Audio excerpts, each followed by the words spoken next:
Victim of a deadly shooting in Richmond Hill has been identified. Yeah, police say that 47-year-old Issam Saad was killed around 6:45 last evening on Parker Avenue near King Road and Young.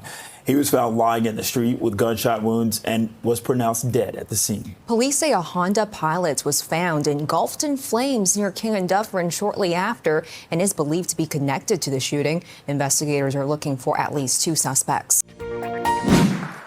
Well, good morning, everyone. And it's great to be back in Vaughan alongside Minister Sarkaria and Lecce and Tabolo, as well as PAs Gruwell and Smith.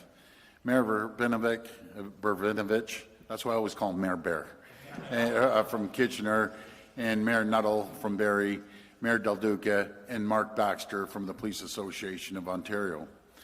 I want to thank Mayor Del Duca in particular for having us here today and for being an absolute champion for taxpayers and drivers in Vaughan. Our government is delivering on our plan to protect Ontario. That plan includes important infrastructure investments that will fight gridlock, get people moving, and keep workers on the job. Here in York Region, we're building Highway 413 and the Bradford Bypass, as well as the Yonge North subway extension. And we're upgrading and improving GO train service across the region. We're also making it easier and less expensive for drivers and commuters to get around. From the very beginning, our government has been focused on lowering cost and making life more affordable for families. That's why we took tolls off Highway 412, Highway 418, and the 407 East. We also banned all new road tolls, got rid of the previous Liberal government's cap-and-trade carbon tax, and fought the federal Liberal carbon tax until it was removed. We cut the gas tax permanently, axed the Drive Clean program, gave taxpayers across the province a $200 rebate, and eliminated the $120 renewal fees for license plate stickers. For transit users, our One Fare program is saving riders $1,600 per year. We're doing all this because in the face of tariffs and economic uncertainty, governments need to be putting more money back into people's pockets to help make their lives more affordable. But unfortunately, too many governments are doing the opposite. They're increasing taxes and taking more money out of people's pockets. Over the last few years, we've seen municipalities across the province use municipal speed cameras as nothing more than a cash grab. Drivers across the province have received tickets for going just a few kilometers over the speed limit. And the worst part is, people who are issued a ticket don't know how to fight it or make their case. As municipalities have seen how easy it is to make a quick buck by installing new speed cameras, more and more cameras have been set up across Ontario. Today, just 37 of Ontario's 444 municipalities still support speed cameras because of the problems that we've all seen firsthand. So just put that into perspective, folks. There's 37 that want to gouge the taxpayers, and there's 407 that believe they don't need speed cameras, and there's alternative ways of slowing down traffic. In Toronto, a single speed camera produced, now hear this again, a single speed camera produced more than 65,000 tickets and charged drivers nearly $7 million. In Waterloo Region, municipal speed cameras issued close to 55,000 tickets in the first 6 months of the program.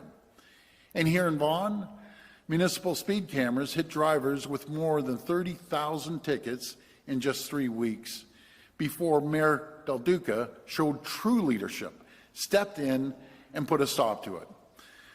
I want to thank Mayor Verbinovich for, I'm going to get this down pat, Verbinovich, okay, for fighting against speed cameras in his city. I want to acknowledge Mayor Nuttall for his efforts to take out speed cameras in Barrie.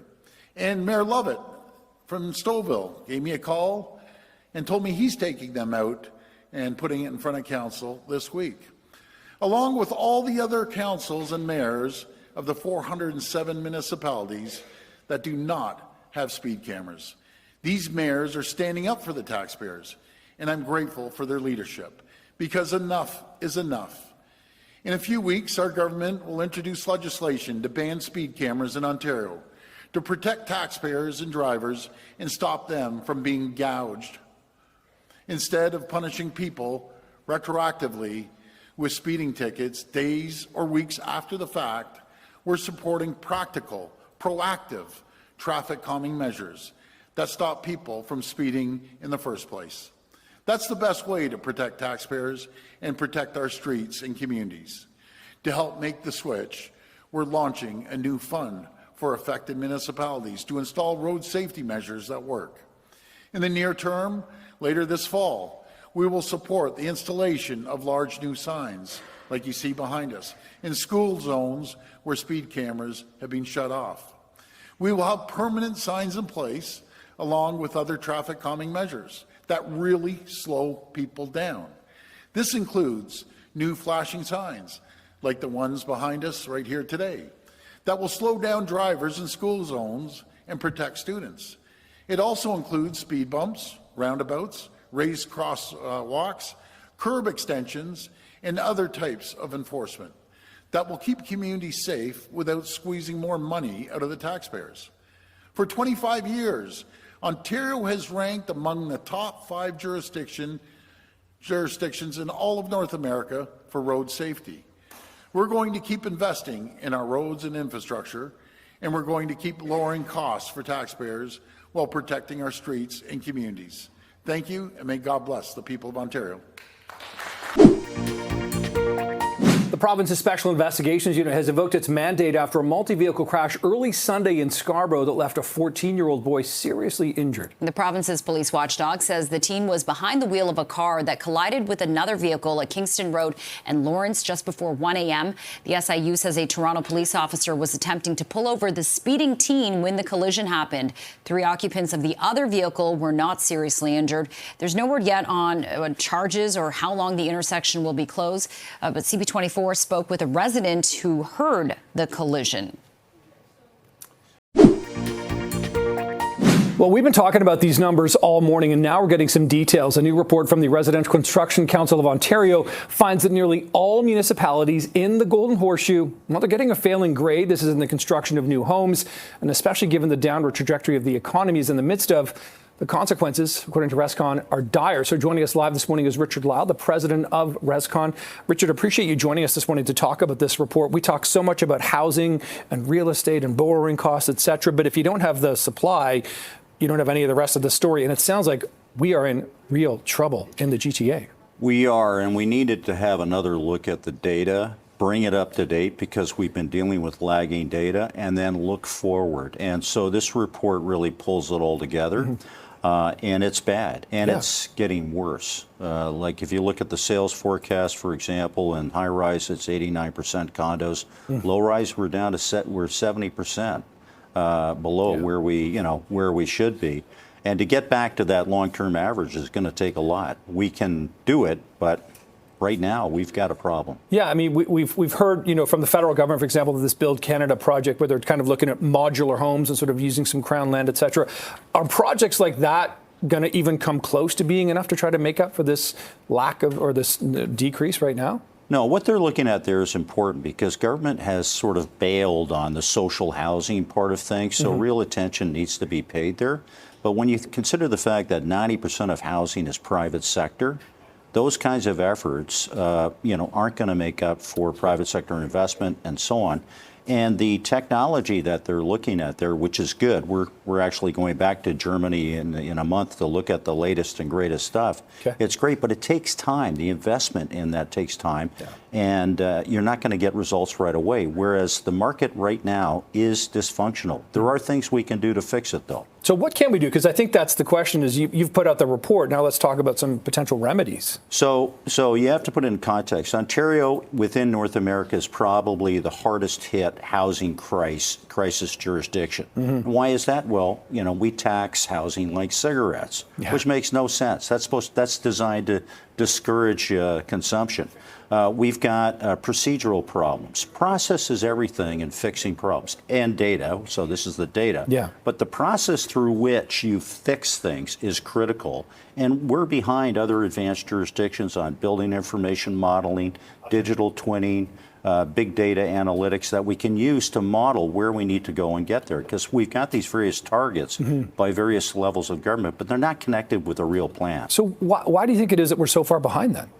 Well, part of the problem is that we're one of the most decentralized, or the most decentralized country in the developed world. So the accountability is sort of split up between federal, provincial, regional, and local governments. Right. And then you get into these chicken and egg games where, oh, we'll cut that sales tax if you cut the sales tax on your share, and this kind of thing. Yeah. And then nothing happens. Or to the extent that things happen, it's kind of nibbling around the edges, and we're not really dealing with the core issues. The one thing, Richard, that struck me about this report is when I see how far behind the goals and the term the goals the province set for the municipalities. You know, a few months ago, we saw the Premier and Finance Minister going around with the sort of Housing Accelerator Fund initiatives, millions of dollars being promised to different municipalities. But it sounds like almost all of them, with a few exceptions, are behind or not going to reach that. If they then don't reach that, they then don't get that funding. This is kind of a vicious cycle. Well, so far they've been lucky because it looks like they've been getting the money regardless of hitting the targets, which, you know, you can say what you will about that, but we've got to be a lot more disciplined about how we're dealing with this, and the different levels of government need to be aligned.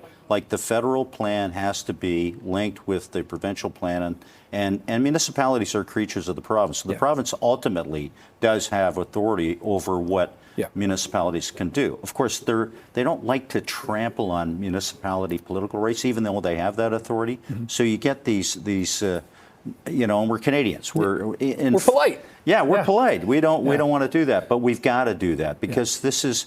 We've created the housing crisis is the product of the economics of scarcity. We weren't producing enough housing because systemically it didn't work, right? And we weren't adjusting to the realities. And then you had these disconnects, like when the federal government doubled immigration without any regard in 2023, any regard to healthcare, services, housing supply, and that's just no way to run a country. And you know, and then when you look at what the role of the province is, it's not. We're unlike other countries. We again have this split responsibility. Okay. So, well, let's hope this report gets the attention that it would seem to deserve. Richard Lyle, thanks for joining us this morning. Good to have this conversation. Yes. Thank you very much. Thank you very much.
Sault Ste. Marie MPP Chris Scott has been removed from the Progressive Conservative Caucus as after being arrested by Toronto police.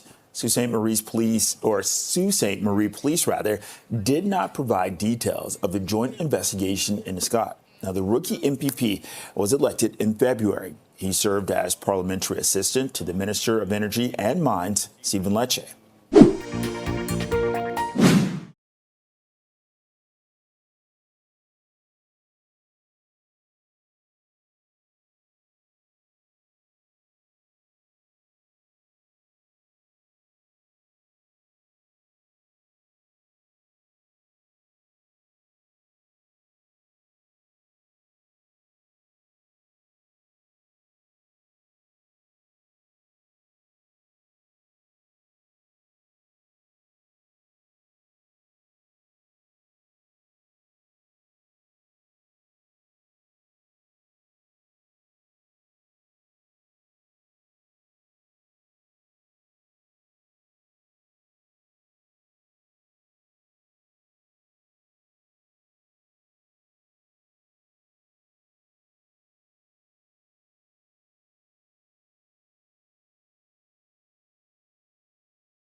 Premier Doug Ford took aim at the federal government and what he feels is judicial overreach over a move to have the Supreme Court of Canada weigh in on the provincial use of the Notwithstanding clause.